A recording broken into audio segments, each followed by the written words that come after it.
لله نحمده ونستعينه ونستغفره ونؤمن به ونتوكل عليه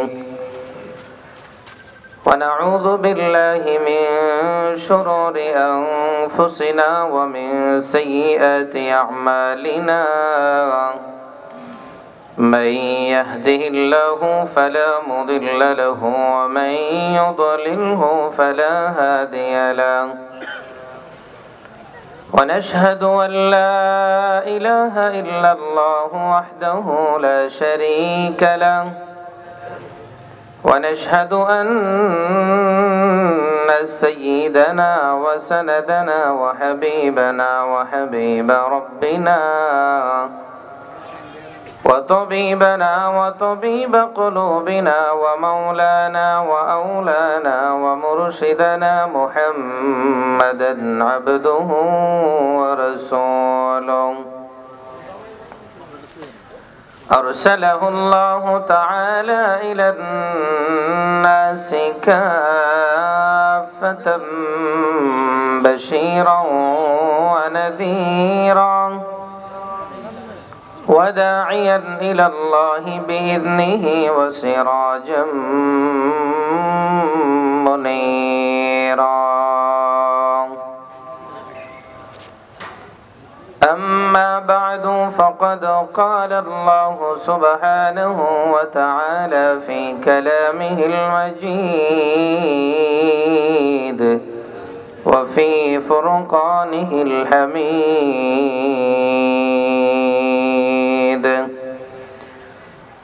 أعوذ بالله من الشيطان الرجيم بسم الله الرحمن الرحيم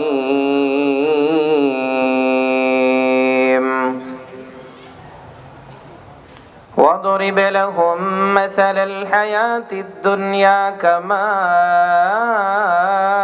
إن أنزلناه من السماء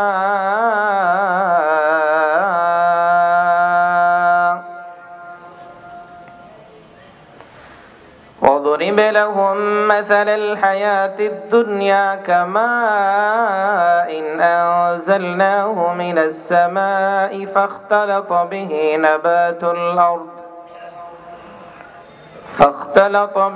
نبات الأرض فأصبح حشيما تذروه الرياح وكان الله على كل شيء مقتدرا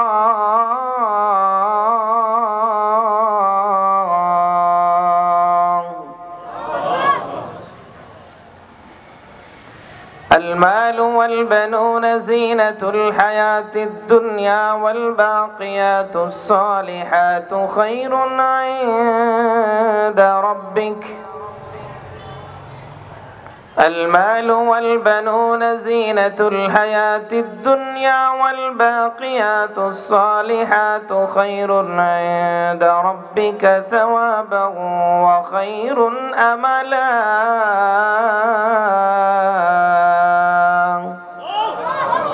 صدق الله مولانا العظيم قال النبي صلى الله عليه وسلم الدنيا دار لمن لا دار له ولها يجمع لمن لا عقل له أو كما قال عليه الصلاة والسلام وصدق رسوله النبي الأمي الكريم ونحن على ذلك من الشاهدين والشاكرين والحمد لله رب العالمين محبت آوازে দুরূদ শরীফ পড়ি اللهم صل على محمد وعلى آل محمد كما صليت على إبراهيم وعلى آل إبراهيم إنك حميد مجيد اللهم اللهم بارك على محمد وعلى آل محمد كما باركت على إبراهيم وعلى آل إبراهيم إنك حميد مجيد بلغ العلا بكماله كشف الدجى بجماله حسنت جميع خصاله صلوا عليه وآله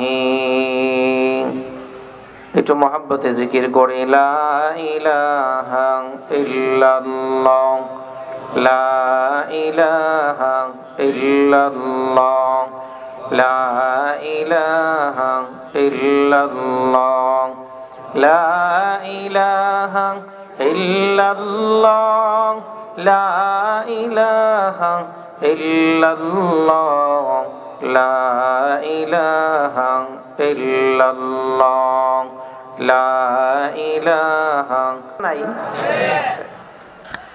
চারটা কারণ আছে। কয়টা কারণ? চারটা ব্যাখ্যা মুফাসসিরিন ইকরাম লিখেছেন। আমি ধারাবাহিকভাবে সেই চারটা কারণ আপনাদের সামনে পেশ করব। এই সামান্য সময়ের আলোচনা থেকে আমরা যতটুকু বুঝতে পারলাম যে দুনিয়া আমাদের বন্ধু নয়, আমাদের শত্রু। কথা বলেন ঠিক কিনা? দুনিয়া আমাদের কি নয়? বন্ধু নয়। দুনিয়া আমাদের কি?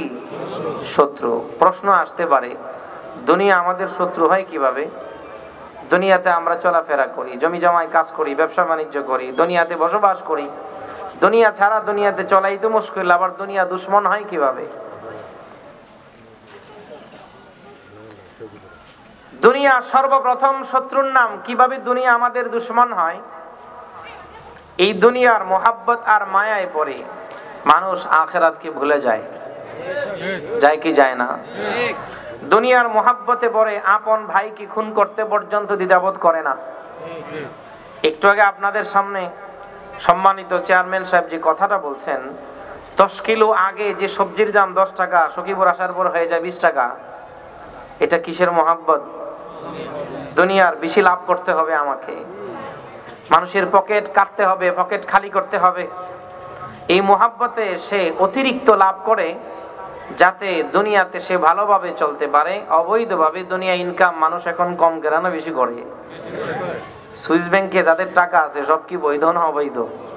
কথা বলেন না কেন? সব অবৈধ, বেশিরভাগ অবৈধ।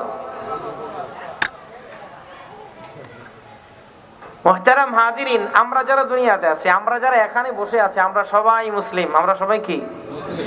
আমাদের মূল মাকসাদ দুনিয়া না আখিরাত? জবাব দিতে হবে। মূল আমাদের মাকসাদ দুনিয়া না আখিরাত? আখিরাত। আমরা জবাব দিলাম সবাই যে আমাদের মূল মাকসাদ হলো আখিরাত তথা পরকাল, জান্নাত কামাই করা। এটা আমরা মুখে স্বীকারোক্তি দিয়েছি, কিন্তু আমাদের কর্ম, আমাদের চলাফেরা, ব্যবসা বাণিজ্য, দুনিয়াতে আমাদের হারকত প্রমাণ করে আখিরাত কিচ্ছু নয়, দুনিয়া আসল। কথা বলেন না কেন? আখিরাত কিছুই নয়, দুনিয়া আসল। কিভাবে? আখিরাত, দুনিয়াতে আমরা থাকবো কয়দিন? জবাব দেন। জানি না। এক কথায় কি? দুনিয়াতে আমরা থাকবো কয়দিন? জবাব কি? জানি না। পরকালে থাকবো কয়দিন? আল্লাহ জানেন, আমরা জানি না। সেটা কে জানেন? আল্লাহ বলছেন কি খালিদিনা ফিহা, অনন্তকাল।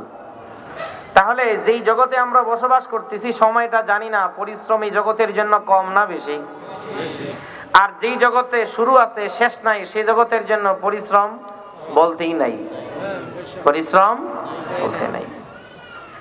আমার এক মানুষ আছে, প্রিয় মানুষ, বাবুবাজার ব্রিজের গোড়ায় কাগজের ব্যবসা করে। তো উনি একদিন গল্পের ছলে বলতেছেন যে হুজুর, একদিন রাত্রে এশারের নামাজের পরে কর্ণফুলী পেপার মিল থেকে মাল অর্ডার করছি চট্টগ্রাম থেকে। তো কারখানা থেকে ফোন দিছে যে আপনার মালের ট্রাক চলে যেতেছে, মালটা নামায় রেখেন। তো ফোন পাইয়া আমি রাত্র 12টার পরে বাসা থেকে গেলাম, কারণ শ্রমিকদের কাজ হলো মালটা কোনো রকম রাস্তায় ফেলে চলে যাবে, নষ্ট হবে আমার মালটা। 12টার সময় গিয়ে বসছি, 1টা বাজে 2টা বাজে, এখনো ট্রাক আসে না, নামগন্ধ নাই। আমি বসে বসে মশার কামড় খাইতেছি ফ্রিতে। রাত্র যখন 3:30 থেকে 4:45 বাজে তখন ট্রাক আসছে, এই পর্যন্ত আমার ঘুম নাই। মালগুলা গোডাউনে ঢুকাইতে ঢুকাইতে ফজরের আজান হয়ে গেছে, নামাজ পড়ে এসে ঘুমাইছে। এই কথাটা উনি আমাকে এই জন্য বলতেছে যে হুজুর আমরা কত কষ্ট করে ব্যবসা বাণিজ্য করি। তা আমি ওনাকে আমার অ্যাঙ্গেল থেকে বললাম যে ভাই, দুনিয়ার জন্য, ব্যবসার জন্য আপনি সারা রাত বসে বসে মশার চুমা খাইছেন? এমন কোনোদিন কি আপনার গেছে যে সারা রাত্র আল্লাহর জন্য বসে বসে জিকির করছেন? এমন কোন রাত কি আপনার পার হয়েছে যে আজকে নিয়ত করছেন ঘুমাবো না, ফজর পর্যন্ত নামাজে থাকবো? এমন কোন রাত্র কি আপনার গেছে যে আজকে আমি কারোর সাথে কথা বলবো না, আল্লাহর সাথে কোরআন পড়ে পড়ে কথা বলবো? তো উনি চমকে বলতেছেন, এমন ভাবে তো কখনো ভাবি নেই, আমার জীবনে তো এমন রাত্র কখনো যায় নাই। বিশেষ রাত্রগুলাতে, সবে কদর, সবে বড়াতে আমরা যাই, যতক্ষণ মসজিদে মিষ্টি আছে ততক্ষণ আছি। মিষ্টি নাই, আমরাও নাই, সারা রাত্র সময় কাটায় খুব কম, চলে যায় বেশিরভাগ। তাহলে যেই জগতে আমরা বসবাস করতেছি, কতক্ষণ পর্যন্ত থাকবো জানি না। সেই জগতের জন্য সকাল থেকে সন্ধ্যা পর্যন্ত বিরামহীন ভাবে পরিশ্রম চলে, বৈধ অবৈধ যাচাই করা হয় না, পকেট ভারী করে কি করে না। আর যে জগতে আমি কতদিন থাকবো আমি নিজেও জানি না, সেই জগতের জন্য একেবারেই পরিশ্রম নাই। কথা বলেন, কথাগুলো ঠিক না ঠিক? আমি আপনাদের সামনে হাদিস থেকে 2টা উদাহরণ দিব।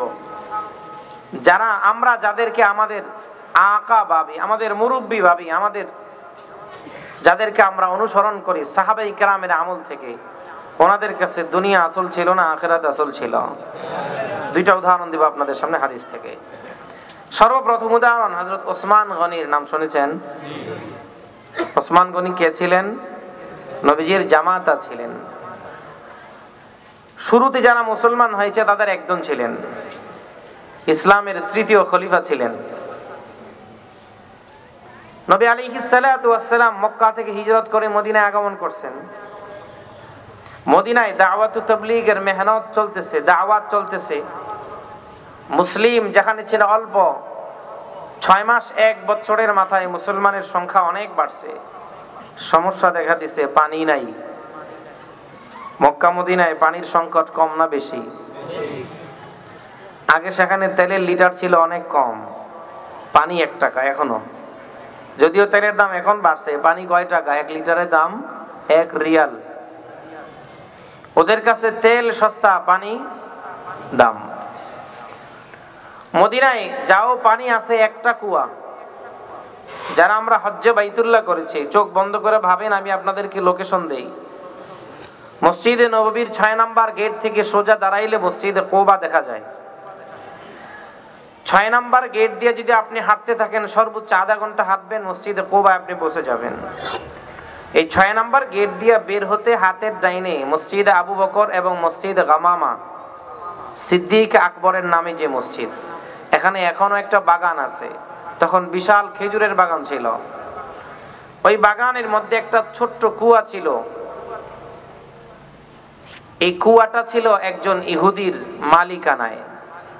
কুয়াটার পরবর্তীতে নাম হয়ে গেছে বীর ওসমান। ওই কুয়াতে পানি আছে বটে, কিন্তু সে মুসলমানদেরকে ফ্রিতে পানি দেয় না। 1 মশক পানি 1 দিরহাম দিয়া কিনা নিতে হয়। তখন মুসলমানদের পকেটে টাকা কম, যদি দৈনিক এমন 1 মশক 2 মশক করে পানি কিনা খাইতে হয়, তাহলে খাবার দাবার খাবে কোত্থেকে? সবাই যায় নবীজির কাছে, বলছে ইয়া রাসূলুল্লাহ, আমাদের পানির ব্যবস্থা করেন, পানি নাই। তো নবীজি এশারের নামাজের পরে মসজিদে নববীতে ঘোষণা দিলেন যে ওই কুয়াটা যদি কেউ কিনা মুসলমানদের জন্য ওয়াকফ করে দেয়, আমি নবী তার জন্য জান্নাতে একটা বালাখানার জিম্মাদারি নিলাম।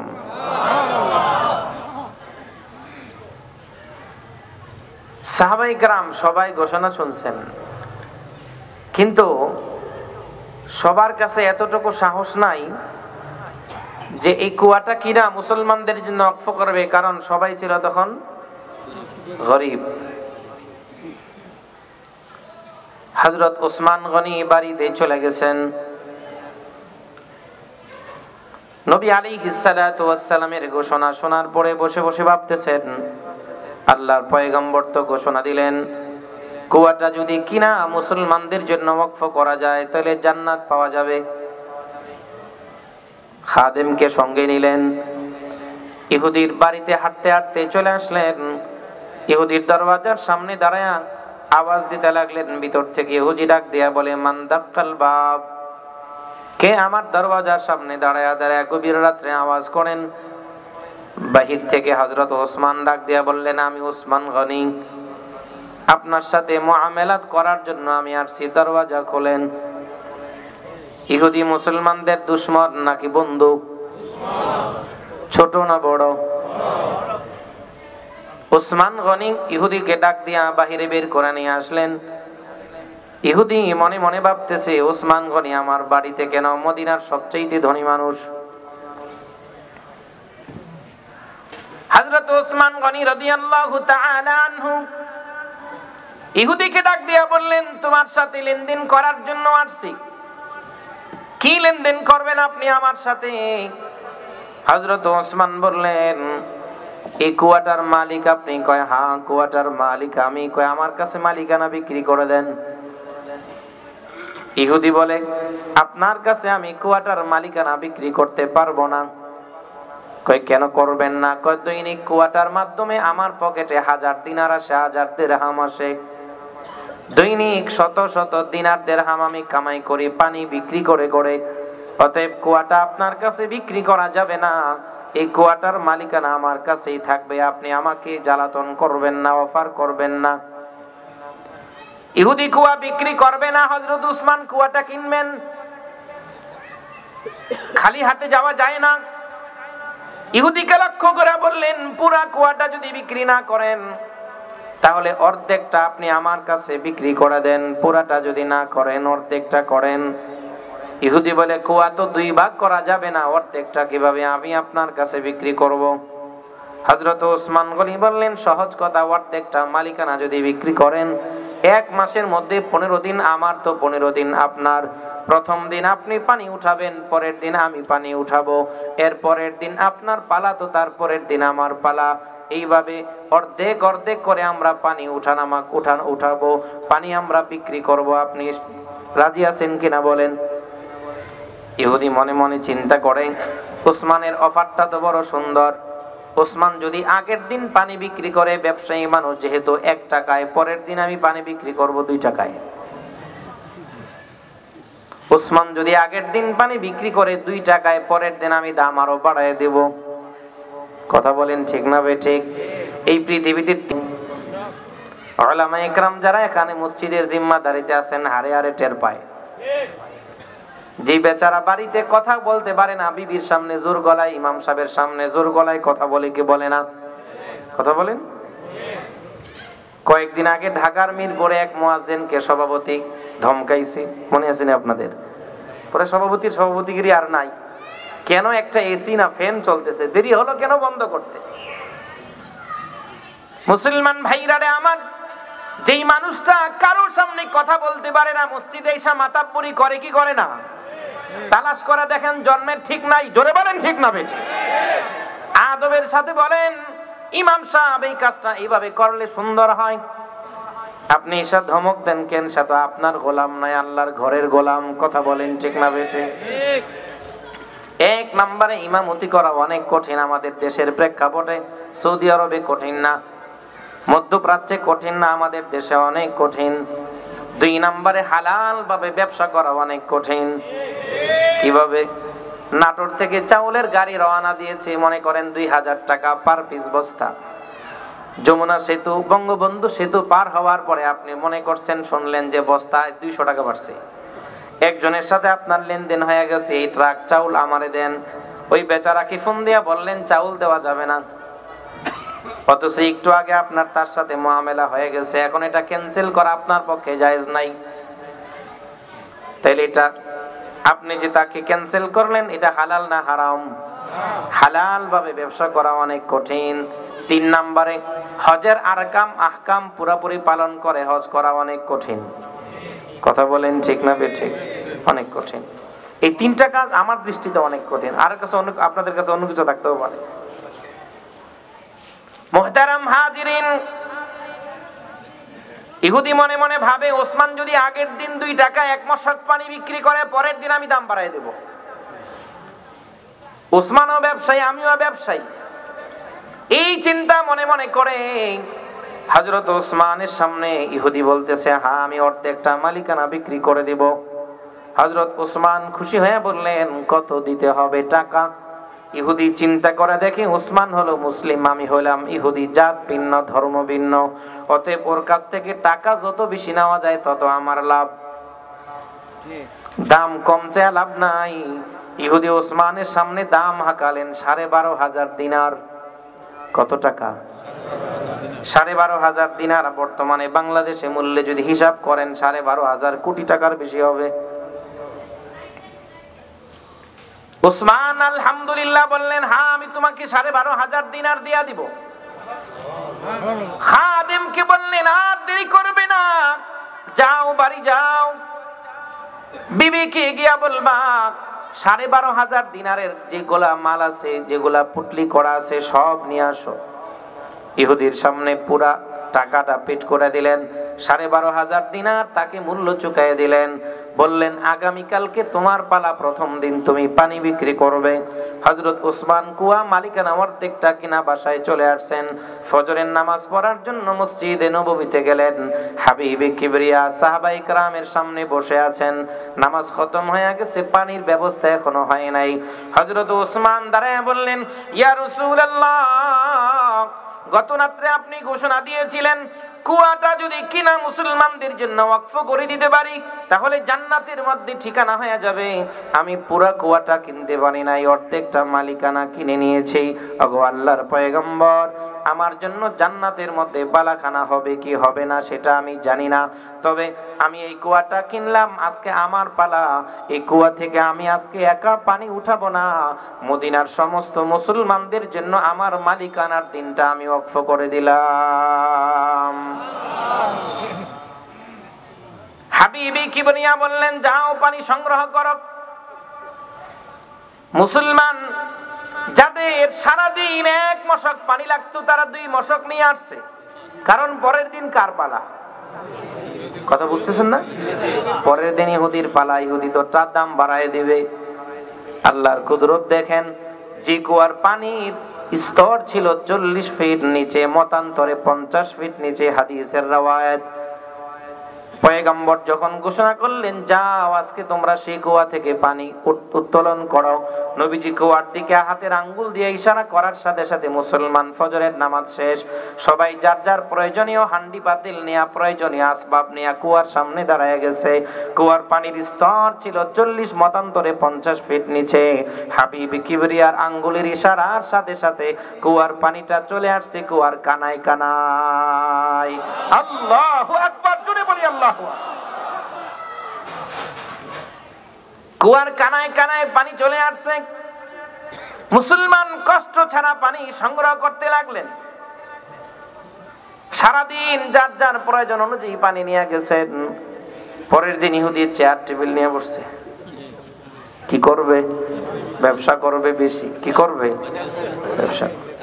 সকাল গড়াইয়া দুপুর হয়ে গেছে, কাস্টমার আসে না। যাও, যে কয়জন কাস্টমার পানি নেওয়ার জন্য আসছে, আগের দিন কুয়ার পানি যেখানে ছিল কানায় কানায় ভরপুর, ইহুদির দিন পানিটা আবার চলে গেছে 50 ফিট নিচে। সুবহানাল্লাহ বলবেন না? ইহুদির মন ভালো না খারাপ? মনটা খারাপ। কাজটা হইল কি? আমি ভাবলাম কি ওসমান করলো কি? আমি তো ভাবলাম যে এই কুয়াটার পানি বিক্রি করে দুইজনে লাল হয়ে যাবো। ওসমান কাজটা করছে কি? মন অনেক খারাপ। পরের দিন আবার ওসমান গনির পালা, মুসলমান পানি সংগ্রহ করতেছে। এইভাবে 15 দিন 1 মাস যাওয়ার পরে ইহুদি চিন্তা করে, আমার ব্যবসায় তো লাল বাতি জ্বলতেছে। কি বাতি জ্বলতেছে? আমরা এখানে আসছি কি নেওয়ার জন্য? কিছু সবক নেওয়ার জন্য আসছি না? নাকি ওয়াজ শুনবো আর ওয়াজ মাঠের মধ্যে রেখে দৌড় দিব বাসায়? এই নিয়ত করে আসছি। কষ্ট হচ্ছে আপনাদের? আমি 10:30 11:15 মধ্যেই শেষ করে দিব। কষ্ট হবে না তো? আর 1 ঘন্টা বসা যাবে না ইনশাআল্লাহ? মুসলিম যুবকদের সাথে এক হিন্দু যুবক, মনে করেন আজকে সখীপুর কেন্দ্রীয় মসজিদের মাহফিলে আসে নাই, দূর থেকে শুনতেছে। ওখানে দাঁড়ায় দাঁড়ায় বাদাম খায়, আরো বিভিন্ন জিনিস খায়। হঠাৎ করে ওয়াজ শুনতেছে, হুজুর বলতেছে দুনিয়াতে কেউ যদি মাপে কম দেয়, ফেরেশতার পিঠা একটা মাটিতে পড়বো না কবরে গেলে। তো হিন্দু ছেলেটা ছিল বানিয়ার ছেলে, বানিয়া ছিলেন না আপনারা? স্বর্ণকার, জিনিস যে বানায়। তো সে মনে মনে চিন্তা করে, মরার পরে যদি ফেরেশতার পিঠে একটাও মাটিতে না পড়ে, তো সবার আগে আমার পিঠের চামড়া থাকবো না। কেন? কয় আমরা নেই বেশি দেই কম। নেই বেশি দেই কম। স্বর্ণ আমরা নেই 22 ক্যারেট, বুঝাই দেই 21 ক্যারেটেরটা। চুরি চামারি শেষ নাই, যদি ফেরেশতা পিটায় তাহলে আমার চামড়া একটাও থাকবো না, বাবার চামড়া তো নাই। তো সে নিয়ত করতেছে আগামীকাল থেকে, এতদিন নিছি বেশি দিছি কম, আগামীকাল থেকে নিব কম দিব বেশি, নিব কম দিব বেশি। ফেরেশতার পিঠা থেকে তো বাঁচতে হবে। পরের দিন গিয়া দোকানদারি শুরু করছে এইভাবে। 1 মাস পরে বাবা দোকানে এসে দেখে দোকানের লাল বাতি জ্বলতেছে। কিরে দোকানের আয়টাই কো? আয়টাই বুঝি না, ফেরেশতার পিঠা থেকে বাঁচতে চাই। ফেরেশতা মানে? 1 মাস আগে কেন্দ্রীয় মসজিদের মাহফিলে গিয়ে শুনছিলাম ওজনে কম দিলে ফেরেশতার পিঠে চামড়া উঠে ফেলাইবো কবরে গেলে। তা আমি এই কষ্ট সহ্য করতে পারবো না, এই জন্য নিয়ত করছি এতদিন আপনি নিছেন কম, নিছেন বেশি, দিয়েছেন কম, এখন আমি গত 1 মাস যাবত মানুষের কাছ থেকে নেই কম দেই বেশি। বেটা তুই তো ভুল করছস। কয় কি? কয় ওয়াজ তো তুই চাই না ঘরের দোকানের মধ্যে নিয়ে আসছস। মুসলমান তো ওয়াজ শোনে, ওয়াজ ঘরে আনে না, ওয়াজ মাঠে রেখে আসে।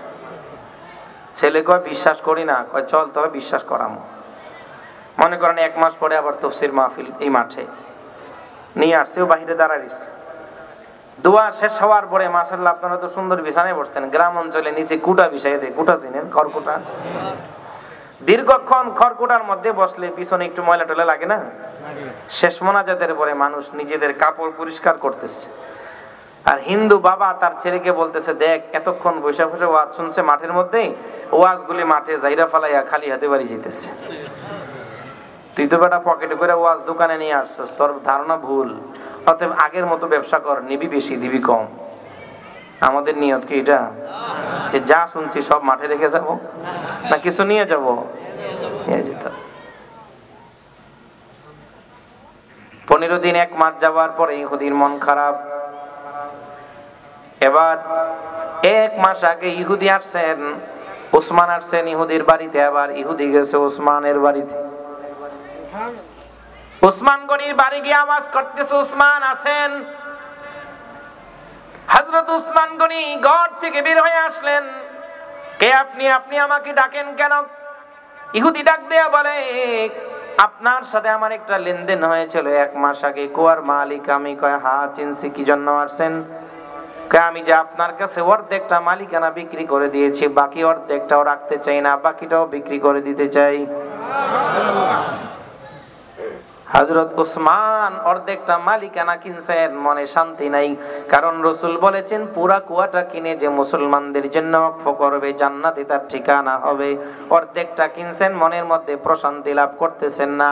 এবার ইহুদি যখন বলছে বাকি অর্ধেকটা আমি আপনার কাছে বিক্রি করব, হযরত ওসমান দিল থেকে বললেন আলহামদুলিল্লাহ। কত দাম দিতে হবে আপনাকে? মূল্য কত দিতে হবে? ইহুদি ডাক দেয়া বলে ওসমান অর্ধেকটা মালিকানা আমি বিক্রি করেছি 12,500 দিনার, বাকি অর্ধেকটা নিতে হলে আরো 12,500 দিনার মূল্য আমাকে পরিশোধ করতে হবে। ওসমান দেরি করেন নাই, ওনার খাজানা থেকে আরো 12,500 দিনার দেয়া। মূল্য কত হলো? 25,000 দিনার। কত? 25,000 দিনার মূল্য পরিশোধ করার পরে ওসমান খুশি হয়ে গেছেন। ইহুদি ওনার বাড়ির থেকে যাওয়ার আগে কয় যদি বেয়াদবি না আনেন একটা প্রশ্ন করি। কয় করেন। কয় আপনার কি মাথা নষ্ট হয়ে গেছে? কয় না। আপনি কি মাজনুন হয়ে গেছেন? কয় না মাজনুন হই নাই। কয় আপনার কি কোনো সমস্যা অসুস্থতা? কয় না তাও না। আমি বুঝলাম না, জি কুয়াটার মূল্য 500 দিনারও হবে না, সেটা আপনি আমার কাছ থেকে 25,000 দিনার দিয়া কেন কিনেছেন? আবার কিনছেন ভালো কথা, পানি বিক্রি না করে কেন পানি ফ্রিতে দিয়া দিয়েছেন? ভাইরা রে আমার, এবার হযরত উসমান ইহুদিকে ডাক দিয়া বলি, ইহুদি তুমি ভুল করেছ, ভুল আমি করি নাই। তুমি মনে করতেছো 25,000 দিনার ব্যয় করে আমি যে তোমার কাছ থেকে কুয়াটা কিনা নিলাম, এটা বোকামি হয়েছে। এটা আমার বোকামি না, বোকামি করেছো তুমি। তুমি যদি আমার কাছে 50,000 মূল্য হাকাতে আমি তোমাকে তাই প্রদান করতাম। তুমি যদি আমাকে 1 লাখ দিনার তুমি আমার কাছে মূল্য হাকাতে আমি তাই দিতাম। সুবহানাল্লাহ জুড়ে বলেন। শুধু তাই নয়, তুমি যদি আমার স্থাবর অস্থাবর সব সম্পদ তুমি চাইতা, আমি তোমাকে সব দিয়া দিতাম। কারণ দুনিয়া আমার কাছে আসল নয়। 1 মাস আগে আমার পয়গম্বর ঘোষণা দিয়েছেন, এই কুয়াটাকে যদি কেউ মুসলমানদের জন্য ওয়াকফ করে দেয়, আমি হাবিবে কিবরিয়া তার জন্য আল্লাহর জান্নাতে ঠিকানা হওয়ার ব্যবস্থা করে দেব। অতএব এই কুয়াটার দাম তুমি যদি আমার কাছে 1000 দিনারও কামনা করতে, 1,00,000 দিনার তুমি আমার কাছে চাইতে, আমার সমস্ত সম্পদ তোমাকে দিয়া দিতাম। তারপর আমি কষ্ট পেতাম না। আমি সফল, আমি সফল। আমার দুনিয়া দরকার নাই, আমার আল্লাহর জান্নাত দরকার। মুসলমান ভাইরা রে আমার, হযরত ওসমানের কাছে দুনিয়া আসল না আখিরাত আসল? আরো জোরে বলেন, দুনিয়া আসল না আখিরাত আসল? সেই কুয়াটা এখনো কুয়া নাই, এখনো কুয়া নাই, কিন্তু ওসমানের নামে সেই কুয়ার নাম আছে বীর ওসমান। সৌদি আরবের আল রাজি ব্যাংকে ওসমান গনির নামে এখনো অ্যাকাউন্ট লেখা আছে। ওই কুয়ার বাবদ প্রত্যেক বছর লক্ষ লক্ষ দিনার দিরহাম রিয়াল জমা হয়। ওইটা মুসলিম দেশগুলাতে সেগুলা দাতব্য প্রতিষ্ঠানে প্রদান করা হয়। ওসমান নাই, কিন্তু দুনিয়াতে ওনার আমল রয়ে গেছে। কথা বলেন ঠিক কিনা? 1 নাম্বার। 2 নাম্বার উদাহরণ খুতুবাতে জুলফিকারের মধ্যে আছে। জুলফিকার আহমদ নকশবন্দি দামাত বারাকাতুহুমা আলিয়া বর্তমান বিশ্বের একজন বুজুর্গ আলেম। উনি বলেন, নবী আলাইহিস সালাতু ওয়াস সালাম মসজিদে নববীতে বসা, একজন নওজোয়ান যুবক সাহাবী আসছে, নতুন মুসলমান হয়েছে। নবীজির কাছে এসে বলতেছেন, ইয়া রাসূলুল্লাহ, আমার একটা ছোট্ট খেজুরের বাগান আছে, তা আমার বাগানটা আমি ওয়াল দিয়ে সোজা করব।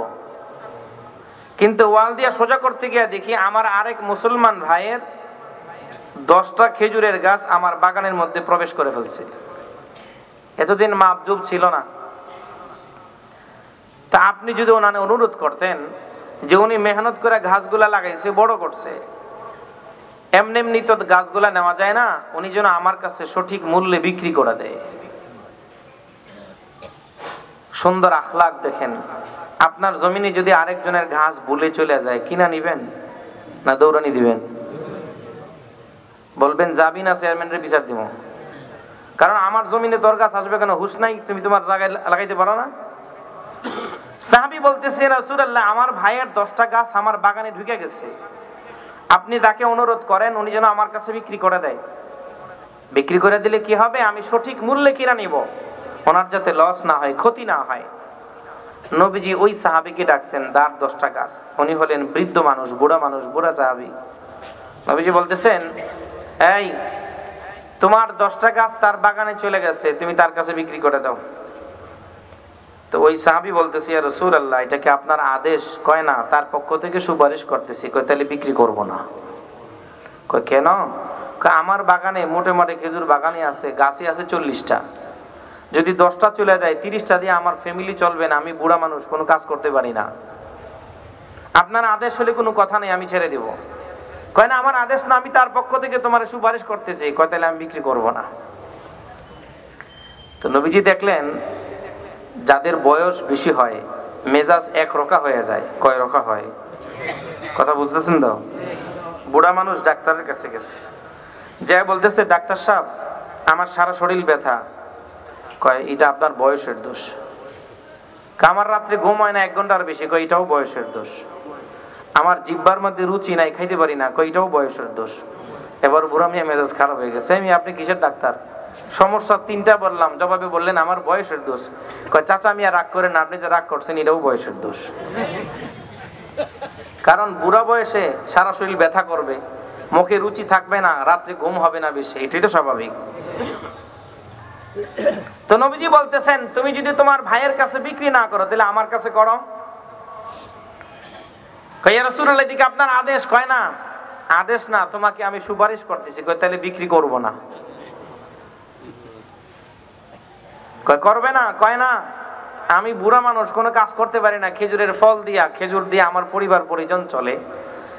এবার সে মসজিদে নববী থেকে বাড়ির দিকে হাঁটা দিছে। তো নবীজি পিছন পিছন বলতেছেন, সাহাবী, তুমি যদি এই 10টা গাছ আমার কাছে বিক্রি করো, আমি এটার বিনিময়ে আল্লাহর জান্নাতে বিশাল বড় একটা বাগান এবং বিশাল বড় একটা অট্টালিকার জিম্মাদারি নিতেছি। সুবহানাল্লাহ। সাহাবী কয় ইয়া রাসূলুল্লাহ, আমি বিক্রি করব না, না বলে চলে গেছে। এই ঘোষণাটা মসজিদে নববীতে সীমাবদ্ধ নাই, ছড়ায় গেছে পুরা মদিনায়, মসজিদে কুবা পর্যন্ত আসছে। মসজিদে কুবাতে তখনও ছিল, এখনো আছে। মসজিদে কুবার চতুর্দিকে খেজুরের বাগান আছে না? দেখছেন যারা হজ করছেন, মসজিদে কুবার চতুর্দিকে যে খেজুরের বাগানগুলি আছে, প্রায় সেগুলা আজওয়া খেজুরের বাগান এখনো আছে, তখনও ছিল। মসজিদের কুল গেছে বিশাল বড় একটা খেজুরের বাগান, গাছ 1000-এর উপরে, বিভিন্ন জাতের খেজুর গাছ, পুরাটা বাগান বাউন্ডারি দেওয়া, প্রত্যেকটা গাছের গোড়ায় পানি দেওয়ার জন্য সুন্দর সুয়ারেজ ব্যবস্থা আছে। আমাদের দেশে একটা স্পিনিং মিলের মালিক যেই পরিমাণের টাকাওয়ালা হয়, তৎকালীন জমানায় এমন একটা খেজুরের বাগানের মালিক এই পরিমাণের টাকাওয়ালা ছিল। ওই সাহাবীর কাছে অফার গেছে, তিনি মসজিদে নববীর দিকে কুবা থেকে দৌড় শুরু করছেন। হাবিবে কিবরিয়ার সামনে দাঁড়ায় বলে, ইয়া রাসূলুল্লাহ, একটু আগে আপনি একটা অফার করেছেন, পুরস্কার ঘোষণা করেছেন, অফারটা এখনো চলমান না, শেষ হয়ে গেছে। আল্লাহর পয়গম্বর বললেন, না, অফারটা এখনো বাকি আছে, শেষ হয় নাই। আমি কি সে অফারটা গ্রহণ করতে পারবো? কয় হ্যাঁ পারবে। এলাকার মুসলমান ভাইরারে আমার, বিশেষ করে যারা যুবক, তাদেরকে বলি, আমরা তো এখন জান্নাতের অফারের পিছনে, এই মোবাইলের এমবির অফারের পিছনে আছি। কথা বলেন ঠিক না বেঠিক? না না, সখীপুরের যুবকরা এমন না, তারা মোবাইল চালায় না। হ্যাঁ, নাকি চালায়? রাত্রে ঘুম নাই, আগে ঘরে টিভি চাইতে, এখন আর টিভি দেখে না, কম্বলের নিচে গিয়া মোবাইল দেখে। কথা বলেন নাকি? একটু আগে যে চেয়ারম্যান সাহেব বললেন, মেয়েদের কানের মধ্যে হেডফোন লাগানো, পকেটে মোবাইল, গান শোনে। এই বোরকার যেমন মূল্য নাই, মুসলমান